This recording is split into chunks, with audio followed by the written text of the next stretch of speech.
नमस्कार, जनसच न्यूज में आपका स्वागत है। चंदौली जिले के चकिया तहसील मुख्यालय पर भीम आर्मी आजाद समाज पार्टी कांसीराम के कार्यकर्ताओं ने जिला अध्यक्ष शैलेश कुमार की अगुवाई में संविधान दिवस पर एक सभा का आयोजन कर संविधान दिवस को बड़े ही हर्षोल्लास पूर्वक मनाया।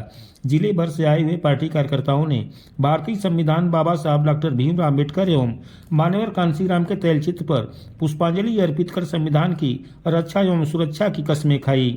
इस मौके पर वक्ताओं ने भारतीय संविधान के बारे में जानकारी दी और उससे जागरूक होने की बात कही। देव जी, आज संविधान दिवस है, इस पर क्या कहना चाहते हैं आप?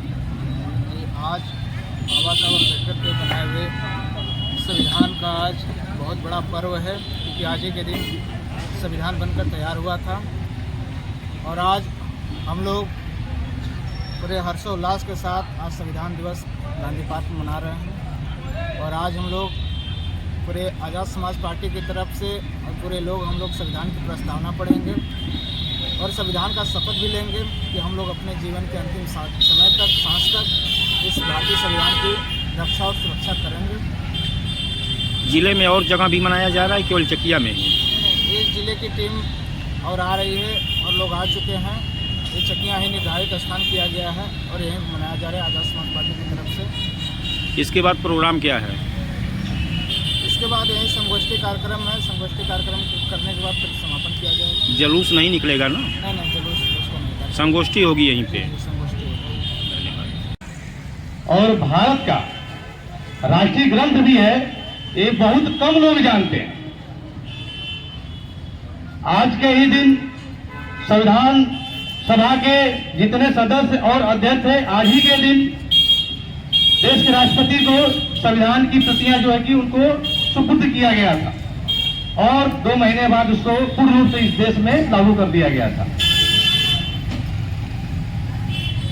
और कार्यक्रम तो संविधान दिवस का है, लेकिन हमें कहना जरूरी इसलिए है कि जगाना जरूरी है कि हम लोग सिर्फ दिवस मनाते रहेंगे कि उस पर कार्यक्रम भी करेंगे। हम उस पर कब जानेंगे, कब उस पर जागरूक होंगे, ये हमारा समय बहुत ही कठिन चल रहा है। अगर हम अपने को नहीं जगाए, हम अपने को जागरूक नहीं किए, तो हम सिर्फ संविधान दिवस मनाते रह जाएंगे और संविधान दिवस ही में ही मिट जाएगा, सिर्फ कॉपी एक रह जाएगा और फिर राष्ट्रीय ग्रंथ नहीं रह जाएगा। आने वाला समय में राष्ट्रीय ग्रंथ कुछ और घोषित हो जाएगी। हम लोग सिर्फ यही इस तरह की इकट्ठा होते रहेंगे और उनका वो लोग काम करते रहेंगे। संविधान की प्रतियां इस देश में जलाई गई,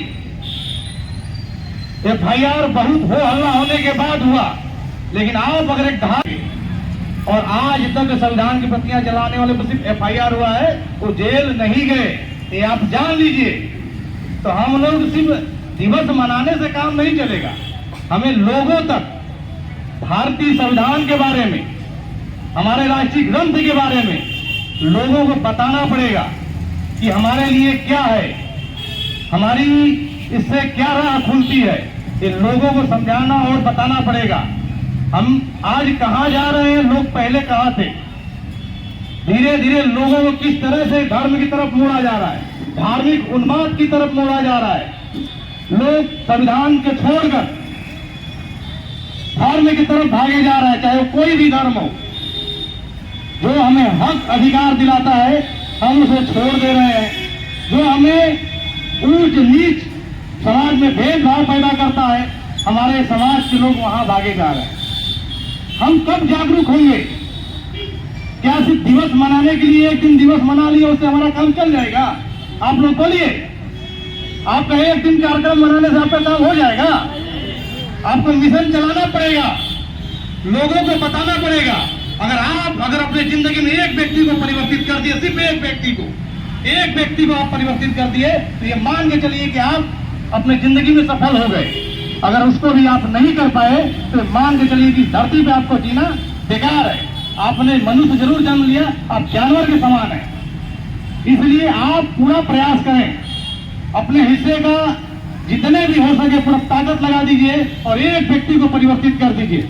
मैं अपने हिस्से का परिवर्तित कर चुका हूं, मुझे जरूरत नहीं है, लेकिन फिर भी मैं आज 24 घंटा मैं सोने के बाद भी सपने में इस देश में जो हलचल और उन्माद हो रही है उस पर हमारी चर्चा बनी रहती है। बार ऐसे ही नहीं झगड़ भैया, वो बता रहे हैं, सही बता रहे हैं, आप लोग जानिए।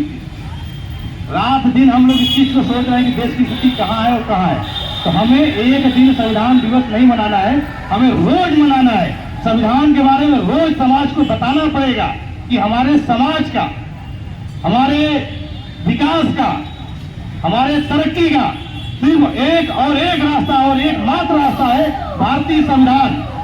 जिस दिन इसको मिटा दिया जाएगा, जिसको खत्म कर दिया जाएगा, उस दिन आप कल्पना करिए कि क्या स्थिति रहेगी देश की। जब लागू है तो ये स्थिति है। अभी भाई साहब बता रहे कि घोड़े पे नहीं चढ़ने दिया जा रहा था, कि फलाने नहीं चढ़ने दिया जा रहा था। जब संविधान लागू है तो ये स्थिति है। जब ये नहीं रहेगा तो क्या रहेगा, आप इसकी परिकल्पना करिएगा। अभी लोकसभा का चुनाव बीता है आपका, किस तरह से विशेष कुछ लोगों ने उनको वोट इसलिए चाहिए था कि संविधान को मिटा दें, उस ग्रंथ को मिटा दें जिस संविधान ने उनको सांसद बनने का अधिकार दिया। उस संविधान को मिटाने की बात कर रहे थे जिनको विधायक सांसद बनने का अधिकार दिया। उस सांसद को संविधान को मिटाने की बात कर रहे थे जिन्हें विधायक और जिन्हें मंत्री और जो है प्रधानमंत्री बनने का अधिकार दिया। उस संविधान को मिटाने की बात करते हैं। आप परिकल्पना करिए, फिर यहाँ इकट्ठा करके इकट्ठा रहने से सिर्फ हमारा काम नहीं चलेगा। हमें बार बार और आज शपथ भी ले लीजिएगा। शपथ सत्याना का जो भी पढ़ाया जाएगा और शपथ लेके आज यहाँ से निकलिएगा आप लोग कि हम जब भी अब समाज में निकलेंगे तो जागरूकता के छोड़ और कोई बात नहीं करेंगे। धार्मिक झंडा अपना अपना है, लोग उठाते रहे, कोई दिक्कत नहीं है, लेकिन उस धार्मिक झंडे में हमारा संविधान होना चाहिए। कोई कुछ भी करे उससे कोई फर्क नहीं पड़ता है हमें, लेकिन हमारा हिस्सा होना चाहिए, हमें हमारा हिस्सेदारी मिलनी चाहिए। आप कुछ भी करिए, हमें कोई फर्क नहीं पड़ता है। ये चीज आपको लोगों को बताना पड़ेगा, समझाना पड़ेगा कि आप वो कुछ भी करें, उनसे ये कहिए कि हमारा हिस्सा कहाँ है। आप हमेशा अपने हिस्सा को मांग करते रहिए। नहीं, याद रखिएगा, देश स्वतंत्र भी हो गया 1947 में, और सोचिए कि बंटवारा किस हिसाब से हुआ। जब स्वतंत्र हुआ 1947 में तो क्या आपकी जमीन की हिस्सेदारी बराबर मिली? आप क्यों भूमिहीन हैं? क्यों वो लोग पूंजीपति हैं? भगत सिंह क्यों कहते थे कि हमें ये वाली आजादी नहीं चाहिए? हमें भगत सिंह वाली आजादी चाहिए था। हमें जो आजादी मिली स्वास्थ्यता में, हमें सही से आजादी नहीं मिली, हमारे हिस्से की आजादी हमें नहीं मिली। आज भी हम संघर्ष कर रहे हैं। अगर हिस्से की आजादी मिली होती तो हमें नहीं लगता है कि किसी जो है कि दलित ओबीसी के पास जमीन का जो है टुकड़ा नहीं होता। जब आजाद देश हुआ तो बराबर हिस्सा मिलना चाहिए था सबको, क्यों नहीं मिला? ये सिर्फ सोचना नहीं है, इस समाज में बताना है। जब आप बताएंगे तब लोग जानेंगे कि नहीं, हमें हिस्सा चाहिए। वो कोई भी संगठन बनाए, कोई फर्क नहीं पड़ता, उनसे सिर्फ अपने हिस्सेदारी मांगिए कि हमें हमारी हिस्सेदारी दो। तुम कुछ भी करो, मुझे कोई फर्क नहीं पड़ता। आप मंदिर बनाओ, मस्जिद बनाओ, गुरुद्वारा बनाओ, चर्च बनाओ, मुझे कोई फर्क नहीं पड़ता, मुझे सिर्फ मेरे हिस्सेदारी दो। आप अपने हिस्से की बात करिए। अगर आप अपने हिस्से की बात नहीं कर पा रहे हैं तो आप इस धरती पे मनुष्य कहलाने के लायक नहीं है। बस इसी वाणी पे हम अपना समापन करते हैं। सबको क्रांतिकारी जय भीम।